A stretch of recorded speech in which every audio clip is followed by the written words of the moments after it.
안녕하세요 여러분, 또다시 마리나 딜레이에 왔습니다.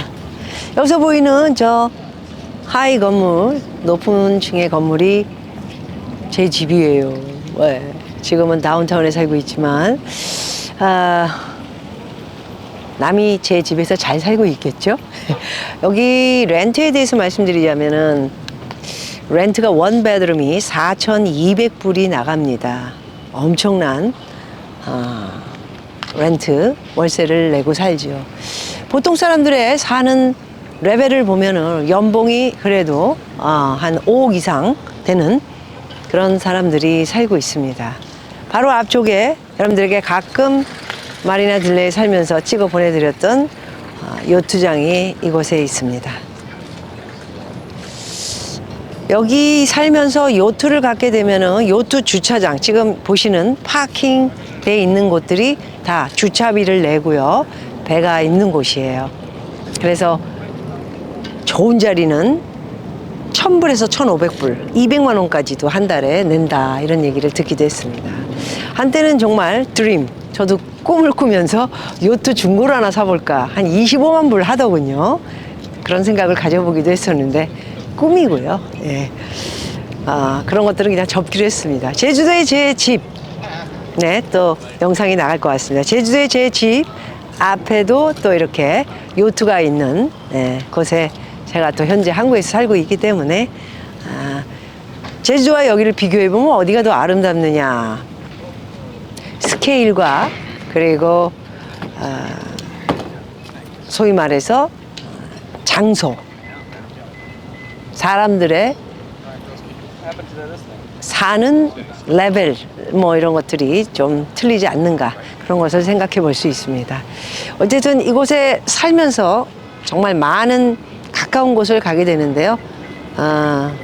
부촌인 만큼 베니스 비치, 그리고 산타모니카, 가져갔던 말리부, 밑으로는 맨하탄 비치, 그리고 레돈도 비치, 허모사 비치, 이렇게 좋은 곳들이 상당히 많습니다.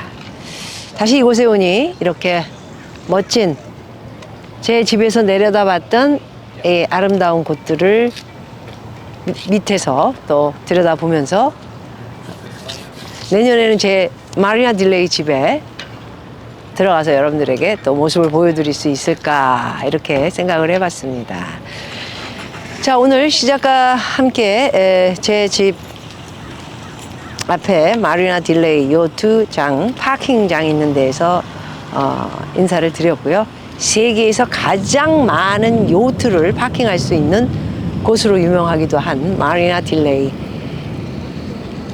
여러분들에게 또 한번 모습을 보여드리면서 영상과 함께 오늘의 이야기를 또 펼쳐나가 보도록 하겠습니다. 미국의 9월 소비자 물가 상승률이 시장 예상치를 상회하는 8.2%를 기록하면서요, 미 연방준비제도가 다시 한번 기준금리를 큰 폭으로 올릴 가능성이 높아졌습니다. 일각에서는 연준이 물가를 잡기 위해 원래 11월에 0.75는 거의 80% 이상 기정사실이었죠. 그런데 문제는 12월까지 5회 연속으로 기준금리를 0.75포인트 인상할 것이다 라는 전망이 나오고 있습니다. 우리나라 큰일 났습니다.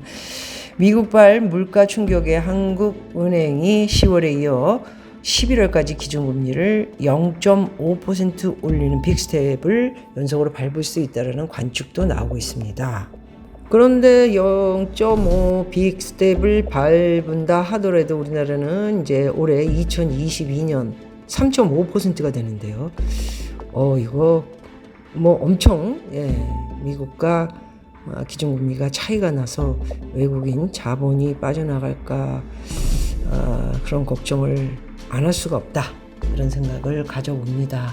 자, 제일 중요한 거는 미국의 근원 물가 40년 만에 최고치다. 여러분들에게 제가 LA 하와이 현황을 보내드리면서 저에게 또 공격적으로 어쩌고저쩌고 얘기한 사람도 있지만 제일 중요한 것은 인플레이션 당분간 잡기 어렵다 얘기 말씀드렸던 그 내용 기억나시죠? 편집을 해서 영상 나갈 것 같은데요. 이유는 뭐냐면은 기름, 가스 이런 거는 이제 좀 잡아서 7불까지 올라가다가 6불 정도로 내려가 있는 상태입니다. 제가 지금 현장에 있지 않습니까? 그리고 식료품 뭐 이런 거는 올랐다 내렸다 하는데 요즘 조금 식료품 값들이 이제 제자리로 오기보다는 그래도 몇 개월 전보다는 좀 자리를 잡았다 이렇게 말씀드릴 수 있는데, 문제는 근원 물가는 되게 중요합니다. 주거비 말씀드렸죠. 우리가 먹고 자고 하는 주거비, 렌트비가 너무 많이 올랐습니다. 제가 여러 번에 걸쳐서 말씀드리지 않았습니까? 이거 못 잡으면 근원 물가를 잡기 어렵다라는 말씀을 드렸고요. 게다가 의료비고요. 제가 미국에서 또 차를 사지 않았습니까? 차를 샀을 때 프리미엄을 7,000불을 달라고 해서요. 제가 조금 깎아가지고 5,000불 상해로 해서 차를 샀습니다. 그것도 애국을 하기 위해서 한국 차를 그렇게 주고 샀습니다. 그러니 얼마나 자동차 값도 중고차 값은 내리기보다는 그냥 보합이고요. 새로 사는 차들은 프리미엄 피가 아직도 붙어 있다 이런 말씀을 드릴 수 있을 것 같습니다. 이 의료비 같은 거 그리고 약 이런 것들은 값들이 더 많이 오른 상태라 주거비, 식료품, 의료비 등 지난달 미국 소비자 물가 상승의 주된 요인으로 꼽혔죠. 주거비는 전년 동월 대비 6.6%, 전월 대비 0.7% 상승해 근원 물가를 밀어 올렸다. 제일 큰 비중을 차지하는 게 주거비입니다. 미국은 자기 집보다는 다 렌트, 월세를 살고 있기 때문에 굉장히 중요합니다. 미국 물가의 약 40%를 차지하는 주거비는 한 번 오르면 좀처럼 바뀌지 않는다라는 점에서 경직성이 높다. 이 말입니다. 한번 올라가면 저도 올리면 올리지 내리지는 않습니다. 저는 남의 집에 세를 안 들어봐가지고요. 집을 세를 줘봤기 때문에 경험이 많죠. 그래서 이런 말씀을 드릴 수 있고요. 내년 초 미 기준금리 5%까지 오를 수 있다. 이런 경고라고 할까요? 아니면은 이런 정말 우리 모두가 정말 소스라치게 놀랄 수밖에 없는 미국의 5%까지 기준금리 올린다. 이런 소식을 저는 전해드릴 수밖에 없습니다.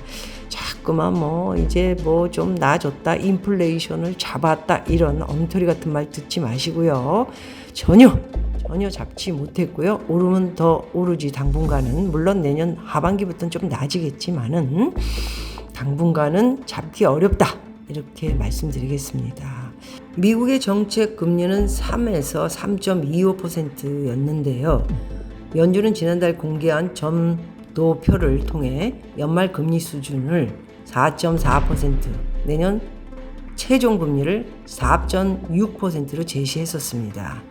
이에 따라 그간 시장에서는 연준이 11월에는 금리를 0.7로 올린다고 했죠. 저 또한 그렇게 얘기를 했고요. 12월에는 0.5% 인상 흐름 유력.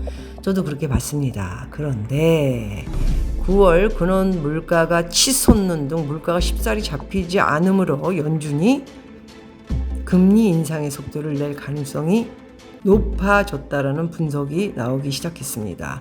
월스트리트저널은 9월 물가 상승률이 불편할 정도로 높은 수준을 기록하면서 연준이 11월에 0.75 금리 인상 기조를 유지할 것이고 연준이 내년 초까지 훨씬 더 높은 수준으로 금리를 계속 높일 수 있다는 신호를 보낼 수 있다. 이런 이야기를 했습니다.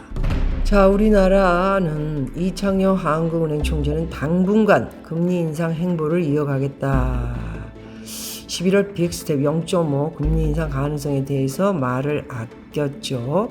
그는 어느 방향으로 갈지 말하기 어려운 상황이라며 9월 미국 CPI가 어떻게 될지 연준이 11월 연준에서 어떤 입장을 취할지에 따라 달라지겠다. 달라집니까? 0.5 빅스텝 가겠죠. 그렇게 가면은 대한민국 정말 큰일 날 수 있다라는 말씀을 드리고요. 울트라 스텝 1%를 올렸으면 참 좋겠는데 자기가 한 말도 있고 참 그렇게까지는 올리기 쉽지 않을 것이라 이렇게 뭐 생각을 하고 있습니다. 저 또한. 그래서 0.5를 올리면은 기준금리는 우리나라는 올해 3.5. 자, 현재 미국 기준금리는 3.25%입니다. 11월 2일 날 0.75를 올리면 4%가 되겠죠. 12월에 한 번 더 올리면은 0.75로 계산했을 때 4.75. 와, 엄청납니다. 로 끝나고 내년에 다시 2월에 0.25로 올리지 않을까 이렇게 우리가 지금 예상을 하고 있는데 지금 이 상태라면은 0.25는 힘들고 0.5 어찌됐지 내년 것까지는 조금 지켜봐야 되지 않을까 생각합니다. 어쨌든 0.75 12월에 0.75 그러면 미국 기준금리는 예상을 뒤엎고 4.75로 끝나게 되지 않을까 이런 추측들을 하고 있습니다. 무섭습니다. 자, 채권시장 전문가들은 한국은행의 금리 인상폭을 좌우할 것이라 연준의 향후 행보가요. 그래서 한국은행의 추가 0.5% 금리 인상 여부와 최종금리 수준은 연준의 향후 경로가 결정할 것이다. 이런 이야기를 하고 있는데 0.5 안 올릴 수 없습니다. 예, 뭐 말은 몇 개월 전에 3%로 한국은 기준금리를 끝낼 것이다. 이창용 씨가 실수 많이 했지요. 원래 책상다리 앉아서 일하는 사람들이 원래 그렇습니다. 현장을 보기보다는 어떤 정치적인 이런 눈치라든가 신념이 없죠. 신념이 없어. 예, 그래서 제가 볼 때는 한 번 더 남은 한국의 기준금리 인상은 0.5 빅스텝으로 올리게 되고요. 11월 2일 날 0.75 미국에서 올리고 12월에 0.75 한 번 더 올린다라는 퍼센트가 높게 나오면은 우리나라는 자이언트 스텝 정도는 밟지 않을까 그런 한번 예상을 해봅니다. 자, 이제 금리가 너무 많이 오르면서 부동산이 망가질 수밖에 없는 것은요. 참 막차 탄 사람들 막차 기저귀 우네. 이 친구들 정말 안 됐는데요. 왜 그러냐면은 예적금이 이제 0.5 올리면서 우리나라 지금 3.5가 됐죠. 그랬더니 벌써 예적금 5% 임박 1억을 넣으면 월 이자가 35만 원 세금 빼고요. 그런데 이제는 한 번 더 0.5로 올리거나 0.7로 올리게 되면은 6%까지도 7%까지도 이자를 주는 정기예금 뭐 이런 것들이 지금 뭉칫돈으로 물리면서요. 9월에 32조 5천억이 증가를 했다고 합니다. 야, 이게 정말 돈 버는 거에 있어서는 정말 대단한 아주 동작도 빠르고요. 현찰이 되게들 많으시네요. 예. 어쨌든 현찰 가지고 계신 분들을 축하드려요. 저번에 누군가 제가 이렇게 얘기했는데 김기덕이가 아니고 이덕화 선배더군요. 제가 요즘 가물가물해가지고 누가 이런 얘기를 했는지조차 구분을 못하는 그런 나이가 됐어요. 죄송합니다. 저축은행 같은 경우에는요. 지금 예금 상품이 5.50 엄청나네요. HB저축은행 같은 경우 회전 정기예금이 5.50까지 줍니다. 뭐 더 높은 데도 있겠지만 너무 또 높은 데로 가서 돈을 많이 주는 건 좋지만 인생에 공짜는 없기 때문에 위험하기도 하니까 좀 고려해서 참조를 하시기 바라고요. 좀 이 투자 뭐 랠리 여러분 아시죠? 랠리 작전에 들어가시면 주식 물려가지고요. 이렇게 이자 많이 주는 은행에 이자도 못 따먹고 그렇습니다. 이게 이자 주는 게 계속 주는 게 아니에요. 정신 차려야 됩니다. 내년 뭐 상반기까지는 이렇게 이자를 좀 높은 이자를 주겠지만 내년 하반기부터 이제 자리를 잡으면서 물론 이제 금리가 뭐 떨어질지 보합 5%에서 보합으로 갈지는 모르겠지만은 내년 한 3, 4월까지는 이렇게 높은 이자를 받을 수 있으니까요. 1년으로 묶지 마시고 3개월 이렇게 단위로 묶으시면서 이자를 현재는 뭐 주식에 집어넣어도 큰 수익을 내기 어렵고 부동산은 특히 오랫동안 관망을 하셔야 된다라는 말씀을 드리면서 은행권 좋으니까요. 금리 1억 집어넣으면은 이제 40만 원까지 다음 달에 0.5나 0.7 올라가면은 세금 다 빼고도 40만 원씩 받으면 10억이면 뭐 400만 원도 받을 수 있겠네요. 와우. 모두 좀 잘 투자하셔도 이번 기회를 놓치지 마시고요. 지금은 좀 기다리면서 관망하고 또 적절하게 은행에다가 집어넣고 이자도 이렇게 받으시면서 슬슬 쉬면서 다음 준비를 하는 것이 좋을 것 같다, 이런 말씀을 박미 TV에서 보내드리겠습니다. 여러분 또 좋은 영상으로 만나 뵙도록 하죠. 고맙습니다. 네, 오늘의 경제 이야기 들으시면서 잘 준비하시기 바라겠습니다. 오늘도 가장 아름다운 우리 마리나 딜레이에서 여러분들에게 인사를 드렸고요. 그리고 마무리 짓도록 하겠습니다. 3년 전에 생긴 트레저가 이 마리나 딜레이에 생겼습니다. 얼마나 다행인지 모르겠어요. 물론 저는 현재 살고 있지는 않지만 이제 또 집이 비어져서 오게 되면 트레저에 와서 맛있는 걸 사고 다니고 걷고 뛰고 이 모든 곳이 다 러닝과 조깅을 할 수 있는 지역이라 참 살기 좋다, 이렇게 말씀드릴 수 있을 것 같습니다. 자, 미국, 박미가 생활하고 있는 미국 생활 곳곳들을 지금 여러분들에게 보여드리면서요, 재밌게 보고 계신지 모르겠습니다.